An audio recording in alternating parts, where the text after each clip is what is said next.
São 4.539 mulheres a menos todos os anos no Brasil. Oi, da polícia? Sim, polícia militar. Oi? Alô, pode falar. O meu marido tava me espancando. Quem? O meu marido. Seu marido? Eu consegui correr e deixar meus 2 filhos ali. Eu tô toda machucada. Estamos entre os 5 países que mais matam mulheres no mundo. Uma violência cometida muitas vezes dentro de casa. Polícia militar. Eu tenho aqui em casa, o meu pai ele quer bater na minha mãe. Ele tá ameaçando colocar fogo na casa. Se bem rápido, pelo amor de Deus. Ele tá ameaçando minha mãe. Os pedidos de socorro que nós acabamos de mostrar foram registrados pela Polícia Militar de Santa Catarina. O estado se destaca no mapa da violência contra a mulher, mas não é o único. A Lei Maria da Penha, criada para defender as vítimas, completa 12 anos. A luta pelo fim da violência contra a mulher é o tema da reportagem especial do programa de hoje. E você vai ver também. MPF em São Paulo pede que o teste do pezinho seja ampliado para detectar mais doenças na rede pública. Acordo cria a Central Única de Regulação de Leitos no município do Rio de Janeiro. Essas e outras notícias você acompanha agora aqui no Interesse Público, um programa do Ministério Público Federal.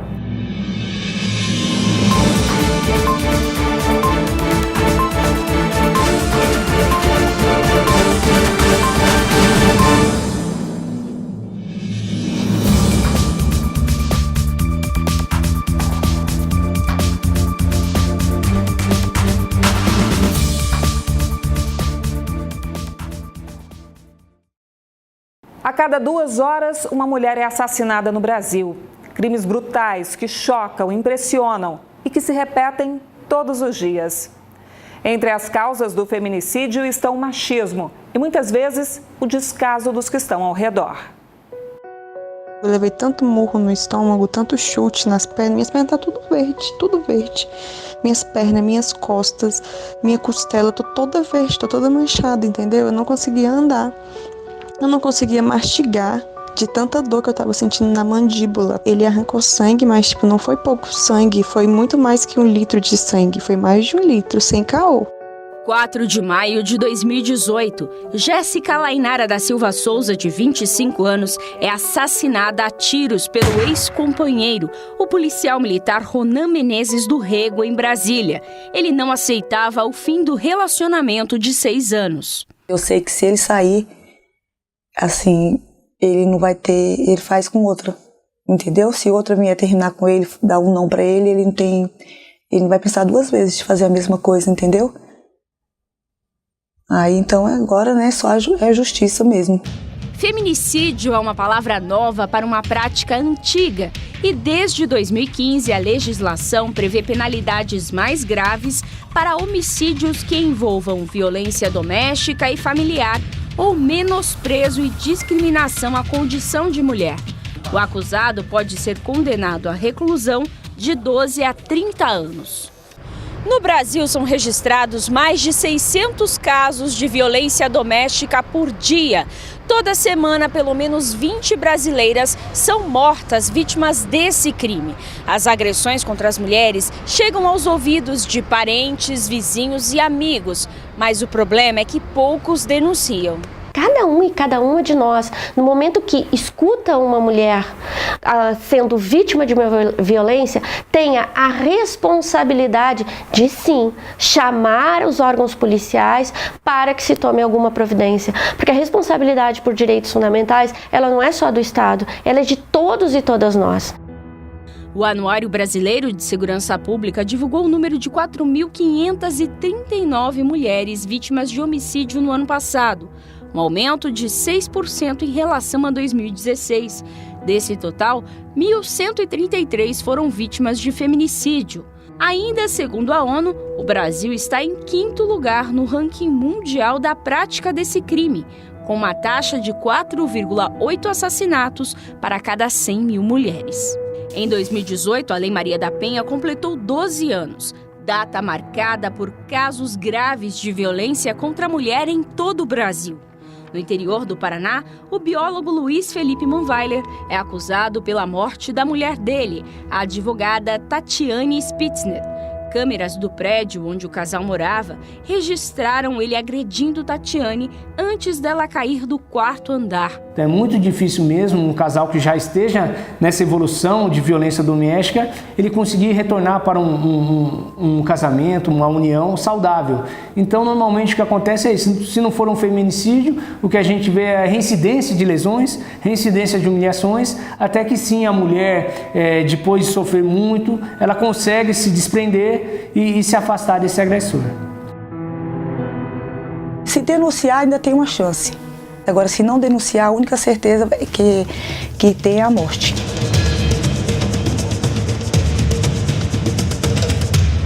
Como você viu na reportagem, a violência contra a mulher pode estar mais perto do que a gente imagina e atinge toda a família. O MPF tem um importante trabalho para combater esse tipo de crime. E a repórter Madeleine Machado mostra agora pra gente como o MPF tem atuado para proteger essas vítimas. Madeleine, esse é um dever de todos nós, não é mesmo? Isso mesmo, Eliane. Aquele ditado, quem briga de marido e mulher, ninguém mete a colher, não vale mais para os dias de hoje. E sobre feminicídio, eu converso agora com a subprocuradora-geral da República, doutora Ela Vieco. Doutora Ela, obrigado por participar do programa. Eu agradeço também essa oportunidade num tema tão importante. Procuradora, quais as dificuldades para combater o feminicídio no Brasil? Bom, os esforços começaram com a própria Lei Maria da Penha, né?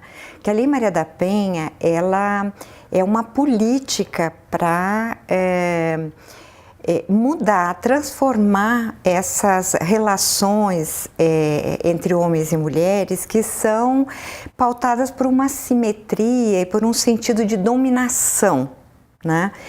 E para isso precisa muito investimento público, de equipamentos psicossociais, né? E também na área da educação. É claro que havendo condutas que elas configuram crimes, né, como o caso de lesão corporal grave e de morte, que hoje em dia então leva esse nome de feminicídio, o sistema de justiça na investigação, na punição, tem um papel importante. Da repressão, da punição, que diz para todo mundo, olha, essa é uma conduta que não é aceita, que ela é reprovável, né? A Lei Maria da Penha completou agora 12 anos, mas o Brasil ainda ocupa a 5ª posição desse tipo de crime. O que a gente pode comentar sobre isso? Tem sempre um tipo de análise que diz, bom, aumentou, então a lei não foi eficiente, né? É o problema de achar que é a lei que vai resolver. O que precisa ser feito é um investimento e a implementação da política que foi traçada, né? Uma política que estava sendo executada, inclusive pela Secretaria de Políticas para as Mulheres, com também um pacto nacional entre a União, os estados, os municípios, e tem que ser retomada, sabe? E esse desmonte, ele tem que ser analisado como talvez um dos fatores por esse aumento desenfreado de feminicídios. Doutora, esse aumento também, que a gente fala desses números tão grandes, pode ser porque as mulheres estão denunciando, não é isso? Essas denúncias, elas afrontam uma história secular, milenar, de que as mulheres estão submetidas aos homens e de que o dono, né, dentro das relações domésticas e afetivas. Doutora Ela, e para finalizar, é preciso reforçar que as pessoas realmente façam a denúncia, né? Elas devem denunciar, mas eu gostaria também de dizer o seguinte, ao mesmo tempo que está acontecendo isso e as mulheres estão denunciando, há também um movimento de criminalização das mulheres porque elas denunciam. Então, mulheres que estão sendo processadas por denunciação caluniosa ou então por alienação parental. Esse é um assunto, um tema, né? Quer dizer, que isso mostra como é uma luta, quer dizer, para a gente mudar esse sistema patriarcal, ele tem maneiras de se defender e ele está se defendendo através dessa criminalização. Mas eu digo, mulheres, não deixem de denunciar apesar disso. Com certeza. Doutora Ela, obrigada por participar do programa. Obrigada. A repórter Madeleine Machado trazendo um pouco do panorama desse grande problema no Brasil. Bom, e antes de passar para a nossa próxima matéria, eu quero reforçar o telefone para a denúncia, que é o 180, e não é preciso se identificar. Nós vimos que há 12 anos o Brasil criou uma lei para proteger vítimas da violência doméstica e familiar. E essa lei recebeu o nome de uma entre tantas vítimas que sofrem dia após dia com agressões físicas e verbais dentro da própria casa, praticadas por pessoas que deveriam amá-las e protegê-las. A cearense Maria da Penha tornou-se um símbolo de coragem e da luta pelo fim da violência contra a mulher.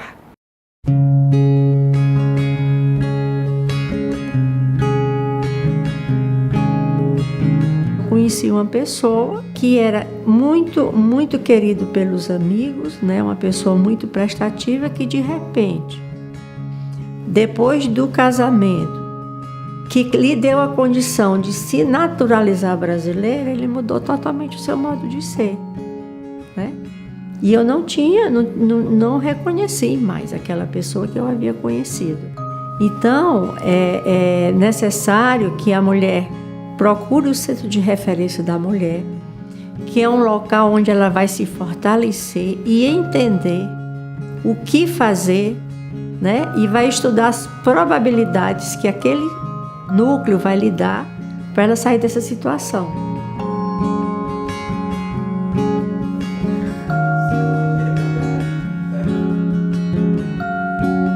As pessoas se aproximam de mim e muitas dizem: eu fui salva porque a sua lei existe, né? Eu consegui sair de uma situação de violência, né? E isso, né, me emociona. Eu me senti muito feliz de saber que a minha história estava contribuindo para que outras mulheres não vivenciassem o que eu vivenciei.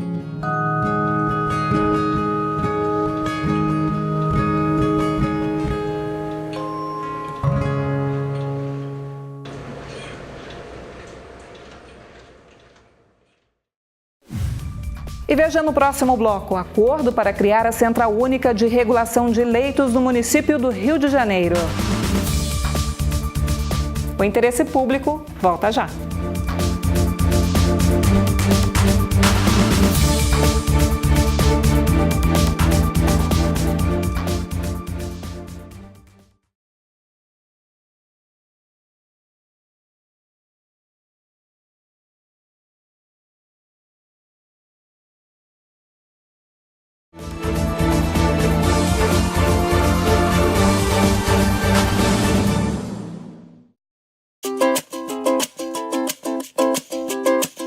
Você sabia que é possível aproveitar créditos de disciplinas dos cursos de graduação em outra faculdade? Mas atenção! Para isso, é preciso que a instituição seja credenciada pelo Ministério da Educação. Se não for assim, nada feito. Em Rondônia e no Amazonas, ex-alunos de uma faculdade não vão poder aproveitar créditos de matérias já cursadas, porque a faculdade de origem não tinha credenciamento nem autorização do MEC para funcionar. Isso revela que você deve ficar muito atento quando for escolher a faculdade, para não ter surpresas desagradáveis. Gostou da informação? Esta e várias outras estão nas redes sociais do MPF. Dê uma passadinha por lá. Uma situação que se arrasta há quase 10 anos. A população carioca sofre com a falta de leitos e a dificuldade de marcar consultas pelo Sistema Único de Saúde. Mas uma luz no fim do túnel surgiu com um acordo para criar a Central Única de Regulação de Leitos no município do Rio de Janeiro. A reportagem é de Janaína Toscan. Seu Marcelino agora começa a se recuperar. Mas antes da internação e da cirurgia, foram muitos dias de expectativa e angústia. Fiquei 1 mês e 29 dias esperando a minha vaga para poder sair, para poder vir para cá. Mas só que as coisas foram retardando, a minha vida foi correndo risco. Tanto é que o câncer já estava comendo a minha barriga quase toda. Enquanto espera, o paciente muitas vezes é mantido na própria emergência. E quando o volume de atendimento é grande neste setor, o que se vê é o caos. Foi o que aconteceu no Hospital Federal de Bom Sucesso, na Zona Norte, o maior da rede pública do estado, alguns anos atrás. No ano de 2010, nós nos reunimos com a direção daquela unidade hospitalar e, no final, por curiosidade, eu pedi para olhar a emergência do hospital. Emergência que funcionava em 3 containers. E aí comentaram comigo que havia uma superlotação naquela emergência, então, por curiosidade, eu pedi ao diretor que me acompanhasse dentro da emergência. E lá eu encontrei 104 pacientes no espaço físico, que dá no máximo para 30 pacientes.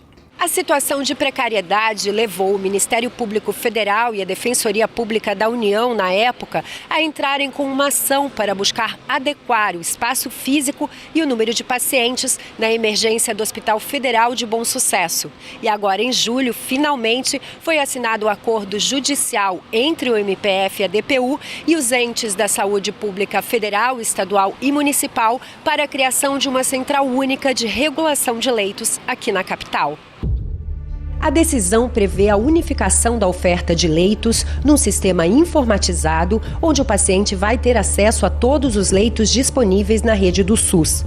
E eles serão gerenciados, fiscalizados e distribuídos pela autoridade sanitária, exercida de maneira compartilhada pela Secretaria Municipal e pela Secretaria Estadual de Saúde. O objetivo é, afinal, ordenar a oferta de leitos de uma maneira única, equânime, racional para toda a população, de maneira a evitar e solucionar esse quadro atual de pulverização da oferta nos hospitais do Rio de Janeiro. A previsão para que a nova central comece a funcionar é de 120 dias. Uma boa notícia no momento em que o Rio sofre com denúncias de fraudes no sistema de regulação de consultas e cirurgias do município. Numa segunda ação civil pública que foi proposta em 2017, há o objetivo de tratar da regulação de urgências e da regulação de consultas, exames e procedimentos.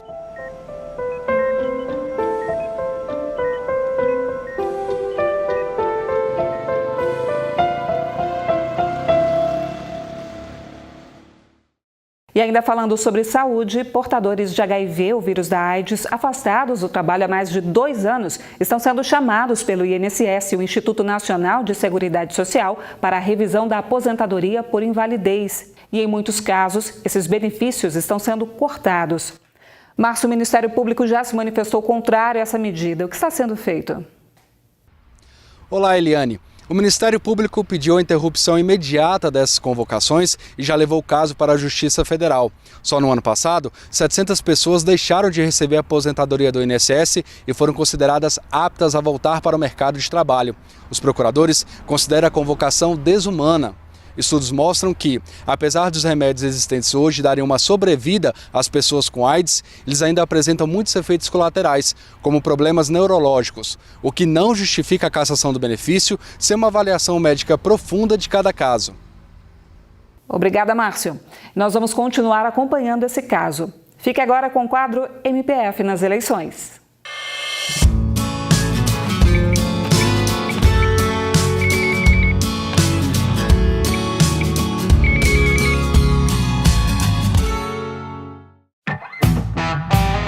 No dia 7 de outubro, todos nós temos um compromisso, lembra? É dia de eleição.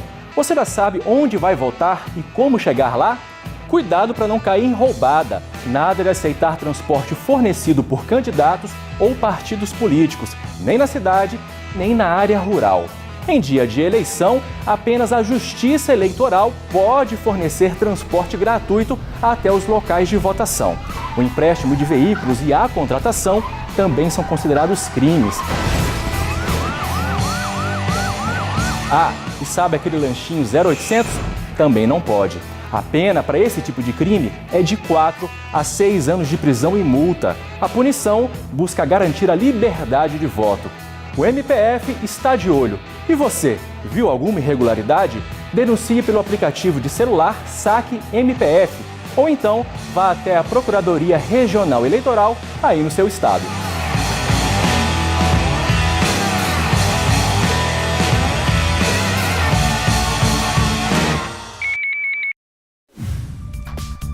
Quanto mais cedo uma doença for detectada, mais fácil é o tratamento, não é mesmo? Esse é o objetivo do teste do pezinho, realizado em recém-nascidos para a prevenção de doenças raras. O problema é que nem todas as doenças podem ser mapeadas no teste disponível hoje na rede pública de saúde. Mas esse é um assunto para o próximo bloco. Até já!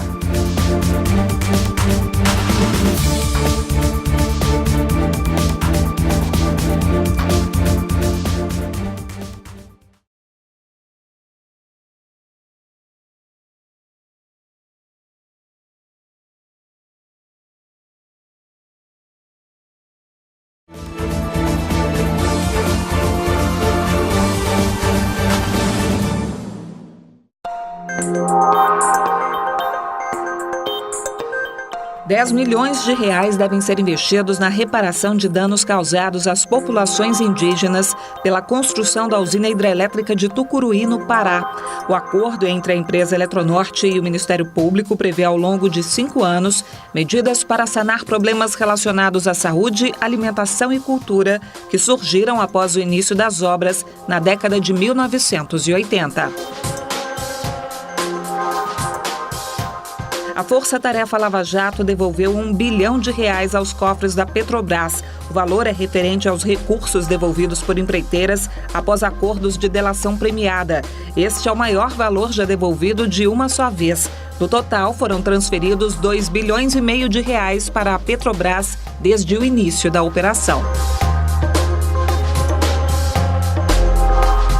Amarelo é a cor do mês e ilumina o prédio da Procuradoria-Geral da República em Brasília. O Agosto Dourado foi instituído em 2017 para ressaltar a importância do aleitamento materno, considerado alimento de ouro para a saúde dos bebês.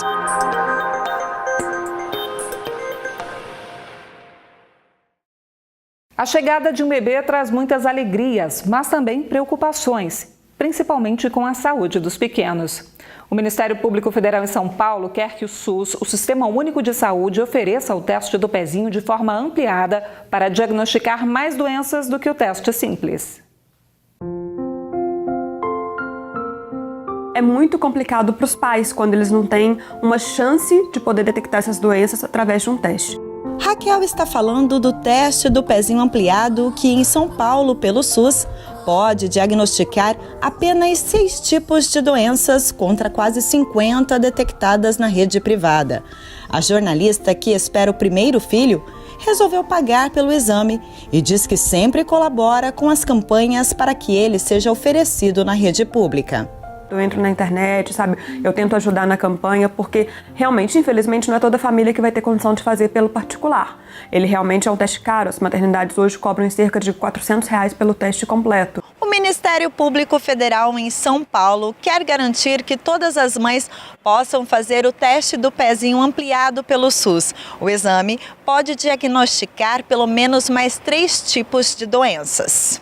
O teste do pezinho ampliado é uma política pública que já existe e está no Estatuto da Criança e do Adolescente. A Constituição prevê que ao SUS caberia fundamentalmente a medicina preventiva, mas na prática é diferente. O estado mais rico da federação deixa de prestar um serviço que, no final das contas, se fosse prestado, traria uma economia para o estado. Não há uma justificativa razoável para que esse serviço não seja prestado pela rede pública. A 4ª turma do Tribunal Regional Federal determinou que a União e o Estado de São Paulo disponibilizassem o teste do pezinho ampliado no prazo de 120 dias. Mas eles entraram com recurso e até o momento não há previsão que as mães possam contar com o exame ampliado. São Paulo deve seguir o exemplo de lugares como Goiás, Santa Catarina e Brasília, onde o exame começou a ser oferecido nas maternidades dos hospitais públicos a partir de 2011 e pode detectar preventivamente 30 tipos de doenças. Aqui no Distrito Federal nós fomos pioneiros na triagem neonatal ampliada e a gente vê que tem efeitos positivos, né? E assim, com certeza é um exemplo para que os outros estados, né, sigam o mesmo caminho. O teste do pezinho ampliado traz segurança para os pais, que podem cuidar melhor da saúde dos pequenos. Se eu não tivesse feito o teste do pezinho, eu não teria descoberto o problema, né? Que é a icterícia, que ele tá com icterícia. Aí eu já fez o terceiro. Dia 10 agora já tem de novo, dia 10 de setembro, a próxima consulta. Fundamental, é importante fazer. Descobrir alguma doença e poder tratar ou poder fazer um acompanhamento mais de perto dá uma segurança, né? A gente sempre quer proteger, né? Dá com certeza uma segurança a mais.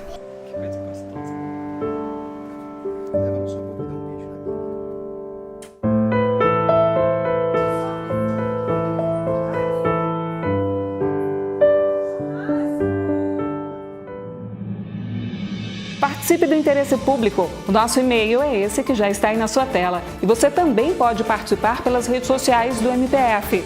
No Instagram, o César Vargas comentou o tema da nossa reportagem especial de hoje sobre a violência contra as mulheres e disse: ainda temos episódios horríveis de agressão. Muito triste, não se pode desistir de seguir lutando. A Márcia de Andrade escreveu: infelizmente, grande parte dos homens se intitulam proprietários de suas companheiras. E a Alda disse: chega de violência contra as mulheres, chega de tratar-nos como objetos. Participe você também. Para rever o programa de hoje, é só acessar youtube.com/tvmpf. Obrigada pela companhia e até a semana que vem. Tchau!